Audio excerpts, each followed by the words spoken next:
What's the term here? You say, I'm out, I'm out. Keep it unloaded, redo it? Oh.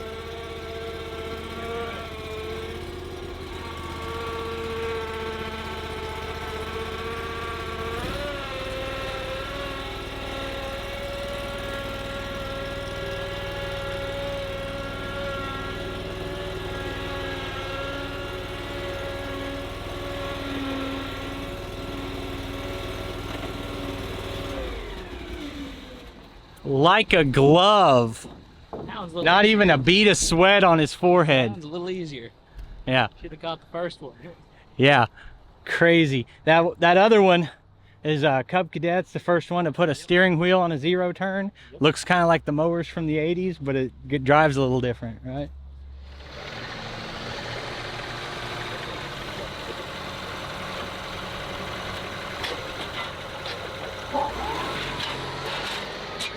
We're back out here for day 2 of the Okie Homesteading Expo. Really excited. I think this is going to be even a busier day. Get to talk to a lot of people. I've still got like 8 logs over here I can mill, and I only ran one piece of equipment. So I've got a lot planned for today. Hopefully it's a fun video, and let's get started. We'll go about 18. We're gonna have to get like a flyby. We were just like zooming. Yeah. So you guys know I just got the Hustler X1.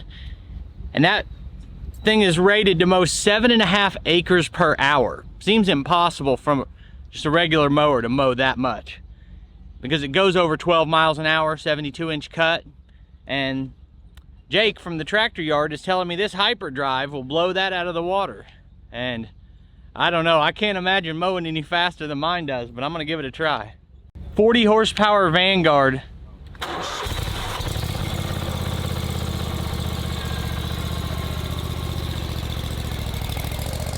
Clearly I can't review any equipment out here.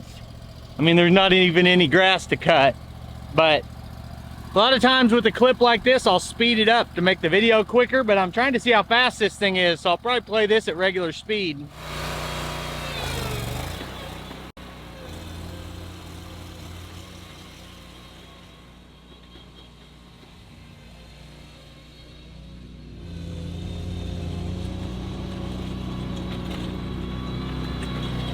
I keep talking about these mowers in terms of speed when that doesn't even matter, because you're not going to mow at max speed. But that represents to me an amount of power. And it is a capability on perfectly flat ground with low grass that you could mow that fast, but it represents to me the amount of power it's got.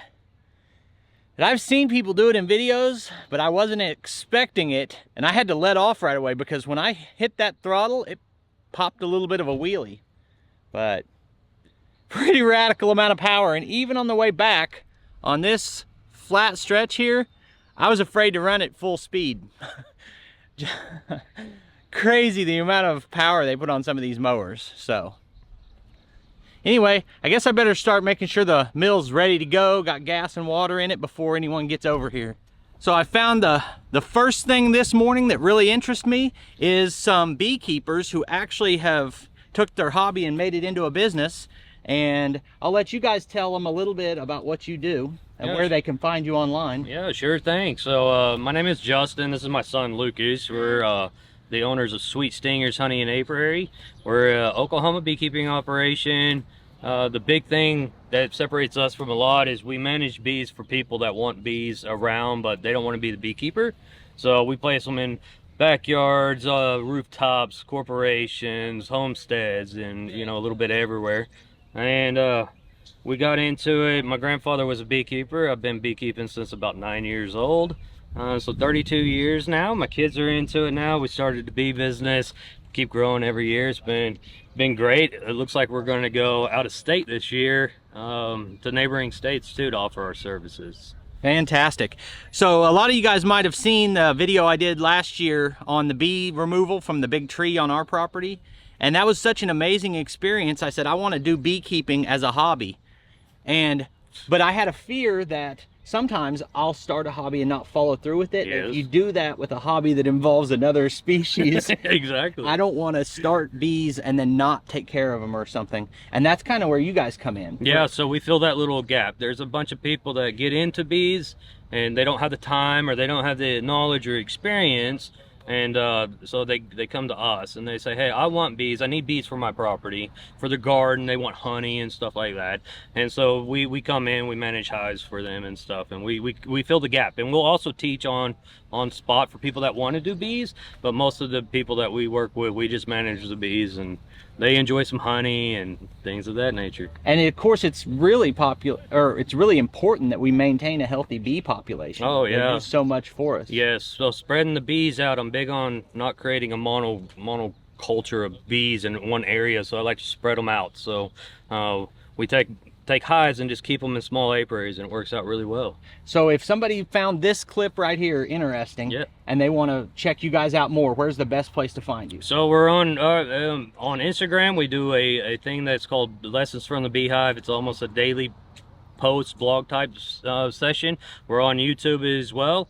You can just find us under Sweet Stingers on both pages, Facebook as well too. All right, well, hey, thanks for taking the time to talk Thank you, to I me. appreciate it. All right. So this log's a lot bigger on one end than the other, so got a jack on this side.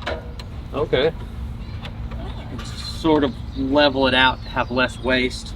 Okay, yeah. Well, I may not go quite to level because the way that's split on the end, that part's not any good. So, it's So okay. how long have you been running sawmills? Just started. So I've been, the last year or so, I've been milling with other people, going around and demoing different brands of sawmills and learning from the people running them. And then I got my own just a couple months ago.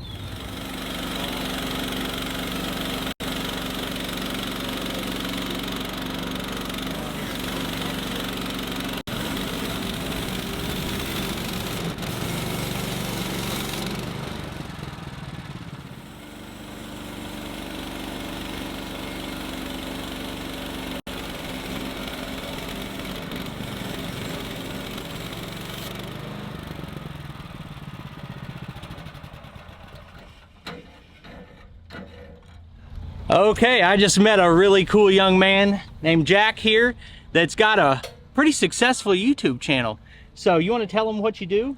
Yeah, my name's Jack, like you said, from Grow Jack Outdoors, and I grow giant pumpkins and giant watermelons, and I do all kinds of outdoor stuff from hunting to trapping. Actually, today at the expo, I'm doing a trapping presentation on how to catch predators.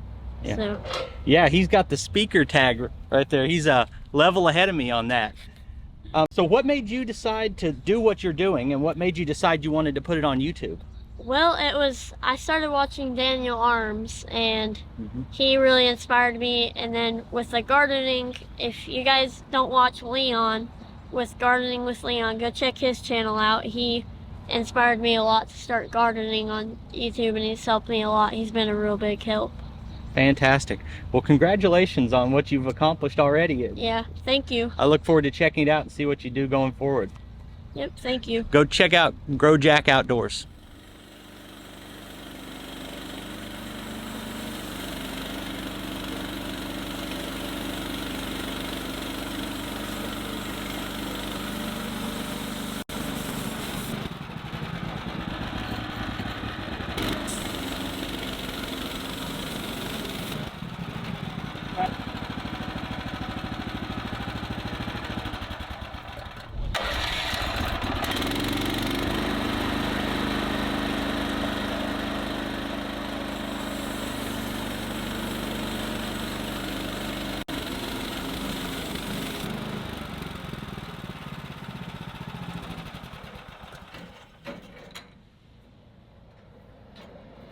So I've got Mark here, who is a exhibitor at the show here, and he was telling me a little bit about why he's here and what he does, and I found it really interesting. So I'm going to let you tell them your story. Yeah, so we brought Oxen here to Oklahoma from Indiana to communicate using oxen on the 21st century homestead. So I think oxen, as they were in history, so vital part of a working homestead, they can be today. And like you're demonstrating about timber using sawmills, oxen were used to harvest timber to bring into the sawmill. So like my tractor's 38 horsepower. Do you know what that converts to in oxen? Oh boy. Like 7 or? That's a good question. I don't know. That's a good question. But I like to make jokes, but in all seriousness, type of work you're talking about is like bringing logs to a mill or something Absolutely. like that. Yeah. So where they work the best and best scenario is actually get them out of the woods. So dragging them out, because they literally will pivot right around trees. You can't do that with your tractor. I can't do that with my bulldozer. I mean, I can do it pretty tight. I can swing them around. But with the oxen, you can haul them right around. You can weave them through trees. They're low impact to the woods, and they'll bring them right out, and then bring them out to skidding yard, just like you would do with your tractor, and then drag them over to the sawmill. However, just same type of situation. You were also telling me that there are some distinct advantages between that and another type of animal you could use, like a donkey or a mule. Right? Yeah. The oxen much more favorable from the perspective of they don't take expensive grain. Grain for horses or mules, or you have to feed them grain to get the energy out of them to do the work, where oxen didn't require that. Historically, they don't today. They don't have to be shod. They don't have to have shoes on, so you don't have to shoe them. And all you have is a yoke. So working in the forest, you can about make a yoke. Most people can make a yoke, but if you need to buy a yoke, you buy a yoke. Very inexpensive compared to a harness. So very economical. In history, they were the poor man's power source. And for the 21st century homestead, I think they're a valid option, because if you're starting out with a very limited budget, we're talking about sawmills. You and I was talking about that yesterday, and the expense of a sawmill. We're all kind of make decisions sometimes based on budget and how much work can we get done with it and all that kind of stuff. It's not going to work for everybody to have a team of oxen. I get that. But I want them to think about it, at least have that option if they need it. Yep. And if someone found what you just said interesting, where would they get more information? Come to our Facebook page, Double M Farms at Cutler, Indiana. We're on Instagram also, Double M Farms. We do have a YouTube channel, and I don't know the name of my YouTube. Oxman Driver. That's it, Oxman Driver. Yeah. Okay. So they can come check that all out. And my website is pastureplace.com. Pastureplace.com. Well, I think it's pretty cool what you're doing, and I appreciate you taking time to tell me about it. Hey, thank you. Thanks for inviting me. How much is this machine? This is the biggest mill that Woodland Mills makes. The 130 Max can handle up to a 30-inch wide live edge plank. And without the track extension you see here, it's $5,000 without any accessories or crate. And you build your own frame here?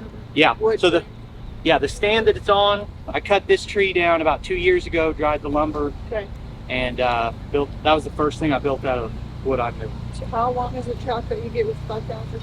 You get so each track section is like 5.5 feet.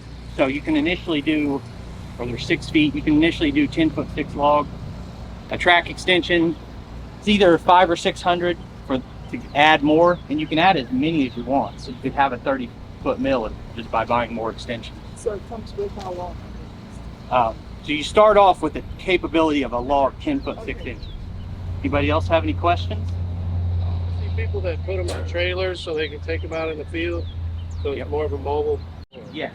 Yeah, they've got them that are integrated. I think the trailer might be 13 or 1,600 or something like that. It's got a weight level of wherever you take it out of the property. Yeah, and then at that point with their trailer, you're kind of locked into the length that you start with. Okay. Whereas I could add more length to this. They come in the 10-foot 6 or the 16-foot option for how long you can mill. Yeah, everything I have is like 3-foot diameter oak. It's all mature and How big is the log? 30-inch diameter. The reason I went with Woodland Mills is because for the price of the mill, it gives you the widest cutting head that you're going to find. But it's rare to find an economy mill with a 30-inch wide throat.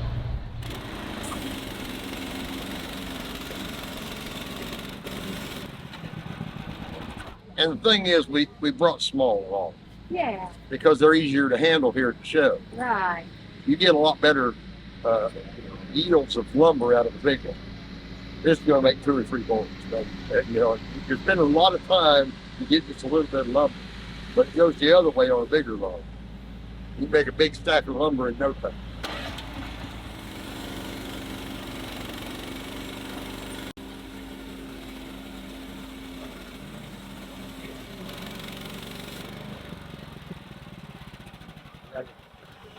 Yeah, when you squeeze that, it engages a clutch on the motor Yeah. that makes the blade spin, obviously, but it also activates the coolant, which I'm just using water. Okay. Hey, you need seller on this. I've been trying to talk to him to let me buy one. Yeah, absolutely. So, you want me to tell you why you should choose Woodland Mills instead of another brand? Even though I don't work for Woodland Mills, I'm not paid by them or anything, but if you want a wide cutting capacity, this is the cheapest mill you can get with a wide cutting capacity. What's it run? Without the track extension, this is $5,000, and this is the biggest mill that they make. So what were your questions on the tractor? I've got the 2025 E. No. R. Hydrostatic. Yep. And it does not have live power on the. I don't have the extra power to hook the grapple up. I don't have live power on the back, which I wish I did. Because I got a log splitter I can hook to it. But So that's the kind of thing. I've done 2 different review videos on ways to add third function, and the 2 ways I've done it were both diverters, which divert your tilt and curl function, and $500-600 somewhere in that range. It's a do-it-yourself in a couple hours. That you're diverting your hydraulic flow with this valve right here, and then there's a button on your loader joystick. So right now I'm curling the bucket, and now I'm closing the grapple. Sorry. like that. All right, I got a fellow YouTuber here who's going to stop and tell us about his channel. We've just met. We've been talking a little bit about sawmills, but you want to tell them about your channel and what you do? Yeah, sure. It's called the Wild Huckleberry, and we're just a little homestead. We're trying to learn how to homestead, I should say. We've got goats, chickens, 2 cows, 2 Dexter cows. You ever seen Dexters? Not They're familiar. smaller, and so that's why I like them, because they're not the big. I don't know if I could handle big cows right now. We've got our livestock guardian dog that's in with the goats and the cows, and then we're trying meat rabbits as well. So it's just us chronicling. We built the house. We're working with the animals. You know, if I go fishing, hunting, anything I do, I like to chronicle. So Well, you call it learning how to homestead. Everything I do on my channel is learning how to sawmill. It's learning as you go, and I think that's the best way to do it. pretty much at the thought level that I will be learning until the day I die. So Exactly. if I'm not, then I'm going backwards. One more time on the channel name. It's called the Wild Huckleberry. Go check them out. So what I'm looking at right now is I want to make a square corner that doesn't have any bark or roundovers on it. So the lowest spot's right here, but I don't want to come down that low necessarily and sacrifice, like you were saying, the yield on the top. So I'm going to make a cut around here to get that square edge before the next turn. Yeah, so the piece I just cut off can be firewood. You can run it through a chipper, chip it up, and so it doesn't go to waste. And if you were really trying, you could have got a little bit more lumber yield out of it. But now that we've got 2 square corners, we no longer need log stops. So we're going to roll it and take the log stops off and butt it up against the built-in log stops on the mill.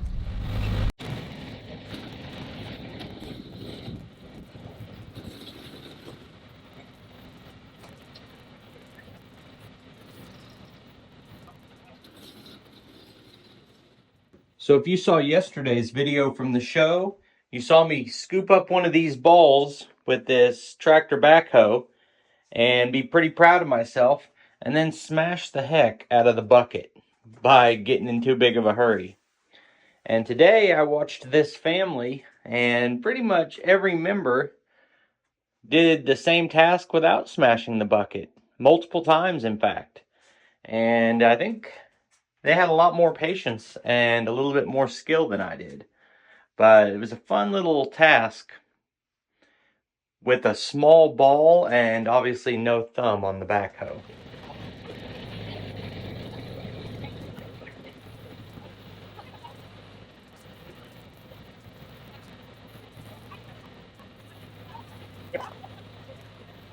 Well, the show has just ended. It's 5 o'clock and I'm an hour and a half from home. I've got to get the sawmill home, all the wood we've cut, a couple logs, and a tractor, all on that trailer. It's gonna be a long night and it's raining, so I probably won't try to film it because of the rain, but I have really enjoyed this show. I mean, this was one of the most fun things I've ever done. I got to talk to so many people. I brought 150 Woodland Mills hats, and I'm taking 5 home with me. And everyone who walked up to this booth, every single person who walked up or walked by, even if they didn't seem interested, got a handshake and a story about what I do, and a little bit of a story about Woodland Mills. And I loved being here. So thanks to the people who put the show on, which is Keeping It Dutch and Hidden Heights Farm.